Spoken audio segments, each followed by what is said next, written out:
Hello everyone, स्वागत है आप सभी का इस यूट्यूब चैनल पे। और इस चैनल के माध्यम से आप आज देख पा रहे हैं कि सितंबर से पढ़कर बोर्ड एग्जाम 2023 में 98% अंक कैसे प्राप्त करेंगे। बिल्कुल आपको नहीं हम टाइम पास करवाएंगे और नहीं बकवास करेंगे और नहीं डीमोटिवेट करेंगे। बिल्कुल हम ओनली पॉइंट की बात करेंगे जो आपको बिल्कुल मोटिवेशन के लिए है।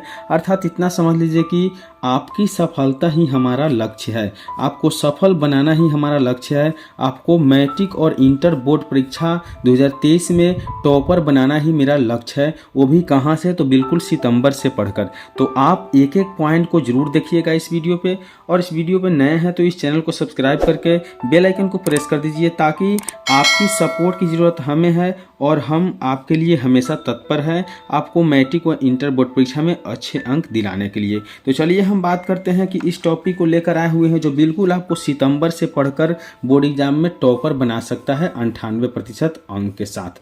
तो 10th और 12th के विद्यार्थी बिल्कुल देखिएगा। जैसे कि आप लोग को पता है कि आप लोग अप्रैल, मई, जून, जुलाई और अगस्त बिल्कुल बिता चुके हैं, और यहाँ से जो भी समय बचा है वह आपके लिए बहुत ही इम्पोर्टेंट है। अर्थात बता दें कि समय बार बार मिलती है जिंदगी बदलने के लिए, समय बार बार मिलती है जिंदगी बदलने के लिए, लेकिन जिंदगी एक बार मिलती है समय बदलने के लिए। तो बिल्कुल कोशिश करिए कि आप अपना समय बदल लें और 10th और 12th एग्जाम में अच्छे मार्क्स प्राप्त करके आप आने वाला अगला भविष्य अपना बना ले। तो यहाँ से बचे हुए समय को आपको बहुत अच्छे ढंग से बढ़ना है, तभी आप टॉपर बन सकते हैं। जैसे आपको हम बता दें कि इस महामंत्र में, इस मूल मंत्र में अब हम लेकर आए हुए हैं कि टॉपर बनने के लिए यह वीडियो आपको 5 मिनट निश्चित रूप से देखना पड़ेगा, क्योंकि 2023 बोर्ड परीक्षा का टॉपर आप ही बनेंगे इस वीडियो को देखने के बाद। यह मेरा निश्चित पर गारंटी है, क्योंकि मैं 5 स्टेप आपको बताऊंगा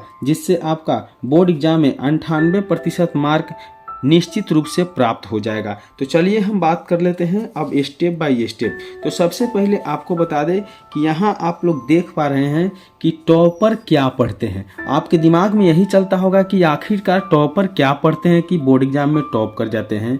तो आपको बता दें कि टॉपर कैसे पढ़ते हैं। तो सबसे पहले आपको यह ध्यान देना चाहिए कि सेम बुक, टॉपर के पास भी वही बुक होता है जो आपके पास होता है, टॉपर के पास भी वही कॉपी होता है जो आपके पास होता है, टॉपर के पास वही समय होता है, उतना ही दिन का, दिन रात 24 घंटा का होता है जो आपके पास होता है। फर्क यही होता है कि वह कुछ अलग तरीके से पढ़ते हैं और आप कुछ अलग तरीके से पढ़ते हैं।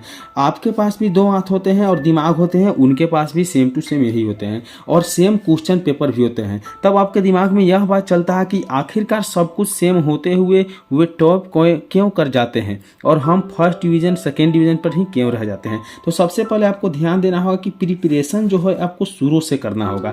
अर्थात बोर्ड एग्जाम की जो तैयारी कर रहे हैं उसमें पढ़ाई जो है शुरू से करना होगा और हार्ड वर्क के साथ भी रहना होगा। और सबसे पहले बता दें कि सफलता का महामंत्र आज हम स्टेप बाय स्टेप चालू करेंगे, जो 5 स्टेप लेकर आए हैं। तो बिल्कुल इस स्टेप को अंत तक जरूर देखिएगा। तो चलिए हम स्टेप को चालू करते हैं, देखते हैं कि पहला स्टेप क्या है। तो सबसे पहले आप लोग देख पा रहे हैं कि टॉपर बनने के लिए क्या हमें हमेशा पढ़ना चाहिए, खेलना कूदना बंद कर दे, हमेशा पढ़ते ही रहे। बिल्कुल ऐसा नहीं। टॉपर बनने के लिए आप हमेशा पढ़ना चाहिए, ये बिल्कुल सही नहीं है, क्योंकि हमेशा पढ़ने से कोई टॉपर नहीं बन पाता है। खेलना कूदना बंद कर दे, ये भी सही नहीं है, क्योंकि पढ़ाई लिखाई के साथ खेल कूद और घर का काम काज भी बहुत ज़रूरी होता है। उसके बाद बता दें कि हमेशा पढ़ते ही रहे, ये भी बात सही नहीं है, क्योंकि हमेशा आपको पढ़ते भी नहीं रहना है। हमेशा पढ़ने से भी ऐसा होता है कि माइंड डिमोटिवेट होने लगता है। तो स्टूडेंट का जो कड़वी सच्चाई होती है वह आपको बता देते हैं कि बहुत सारे स्टूडेंट होते हैं जो 8 घंटे से 10 घंटे पढ़ते हैं और हमेशा पढ़ते ही रहते हैं, फिर भी उनको बोर्ड एग्जाम में 80 से 85% मार्क ही मिल पाते हैं। ऐसा क्यों होता है? क्योंकि वे क्या करते हैं कि पढ़ाई में ज़्यादातर समय दे पाते हैं, लेकिन इम्पोर्टेंट चीज़ और सही तरीक़ा से पढ़ाई नहीं करते हैं। तो आज की इस वीडियो में हम स्मार्ट वर्क करने के बारे में भी सिखाएंगे, और आपको यही करना है और सभी काम भी करना है, और मैट्रिक और और इंटर बोर्ड परीक्षा में आप अच्छे अंक प्राप्त कर सकते हैं। तो चलिए अब आपको हम बताते हैं कि सबसे पहले आपको 1 नंबर में लक्ष्य जरूर निर्धारित करना है, अर्थात आपको लक्ष्य बनाकर ही पढ़ाई करना है। जैसे बहुत सारे बच्चे होते हैं जो फर्स्ट डिवीज़न का ही सपना देखते हैं, जैसे ही फर्स्ट डिवीज़न कर जाते हैं उनका मनों में लड्डू की तरह खुशी होने लगती है, लड्डू फूटने लगती है, ऐसे बोला जाए तो सबसे पहले आपको ध्यान देना है कि लक्ष्य आपको बनाना है कि हमें 80% लाना है या 85% लाना है या 90% लाना है या 95% या इससे अधिक लाना है। तो सबसे पहले लक्ष्य निर्धारित करके ही आपको पढ़ाई करना है। दूसरा बात कर ले तो सबसे पहले आपको ध्यान देना होगा दूसरे नंबर पे, तो डेली टाइम टेबल होना चाहिए, अर्थात ऐसा टाइम टेबल जो रोज रोज फॉलो कर सके। ऐसा टाइम टेबल आपको बनाना है जो रोज पढ़े। ऐसा ना हो कि एक दिन 4 से 5 घंटे पढ़ ले और एक दिन 2 भी घंटा नहीं पढ़े, तो ऐसा नहीं। दूसरे नंबर में आपको डेली टाइम टेबल बनाना है और डेली टाइम टेबल के अनुसार आपको क्या करना है, स्टडी करना है। और तीसरा आपको बता दे जो स्टेप है, वह तीसरा स्टेप यह है कि regular study for all subject, अर्थात सभी सब्जेक्टों का रेगुलर स्टडी करना है। जैसे आप 10th के विद्यार्थी है तो आपको मैथ, हिंदी और साइंस और सोशल साइंस और संस्कृत, बिल्कुल यह 5 सब्जेक्ट 500 अंक के होते हैं, यह रेगुलर आपको पढ़ना है। उसके बाद अगर 12th के हैं तो हिंदी, इंग्लिश और अदरवाइज जो सब्जेक्ट आर्ट हो या मैथ हो, साइंस हो, जो भी लिए हैं उस सब्जेक्ट को आपको रेगुलर रिवाइज करना है। अब चलिए हम देख पाते हैं कि इसके साथ चौथा स्टेप क्या है। तो जैसे कि बता दें आपको, चौथा स्टेप आपका यही है कि वीक सब्जेक्ट और स्ट्रॉन्ग सब्जेक्ट को अलग अलग रखना है। जैसे जो वीक सब्जेक्ट है, जैसे मान लीजिए कि इंटर वाले 12th वाले विद्यार्थियों के लिए वीक सब्जेक्ट ज़्यादातर होते हैं कि मैथ और फिजिक्स, केमिस्ट्री में बहुत सारे बच्चे कमज़ोर होते हैं, तो ऐसे सब्जेक्ट पर आपको ज़्यादातर समय देना है, 2 घंटा 3 घंटा देना है। और जो स्ट्रॉन्ग सब्जेक्ट जैसे हिंदी और इंग्लिश हुआ उस पर थोड़ा कम देना है। जैसे कि मान लीजिए कि आप 2 घंटा फिजिक्स, केमिस्ट्री और मैथ के लिए दे रहे हैं और 2 घंटा हिंदी, इंग्लिश के लिए, तो कोशिश करना है कि 2 से 3 घंटा हम मैथ और फिजिक्स, केमिस्ट्री के लिए दें और 1 से 2 घंटा हिंदी, इंग्लिश के लिए दें।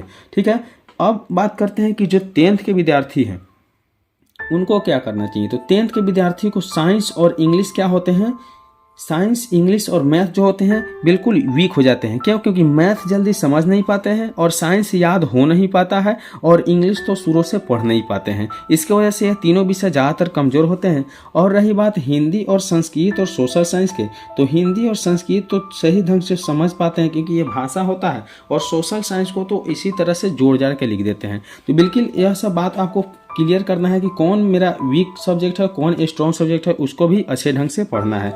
अब रहा जो लास्ट स्टेप है, जो 5वां नंबर स्टेप, वह है कि मोस्ट इम्पोर्टेंट स्टडी आपको करना है कौन से, तो ऑल बुक NCERT का होना चाहिए और क्वेश्चन बैंक आपको प्रीवियस कम से कम 5 ईयर बैक ईयर का क्वेश्चन होना चाहिए। और इस सभी को लगातार आपको अध्ययन करना है। और सबसे पहले यह ध्यान रखना है कि दिन भर स्कूल कोचिंग के झंझट में नहीं पढ़ना है, आपको सेल्फ स्टडी अपने घर पे जरूर करना है। केवल सेल्फ स्टडी ही आपको टॉप करा सकता है। वो कैसे? तो सभी सब्जेक्ट का आप सब्जेक्ट बाय सब्जेक्ट अगर तैयारी कर रहे हैं घर पे तो आप टॉप आसानी से कर सकते हैं। अगर यह सभी नियमों का पालन करते हैं तो 98% निश्चित रूप से आपका मार्क्स आ सकता है। 100% गारंटी के साथ मैं बोल रहा हूँ। तो चलिए वीडियो पर इतना ही, मिलते हैं अगले वीडियो में, तब तक के लिए बाय।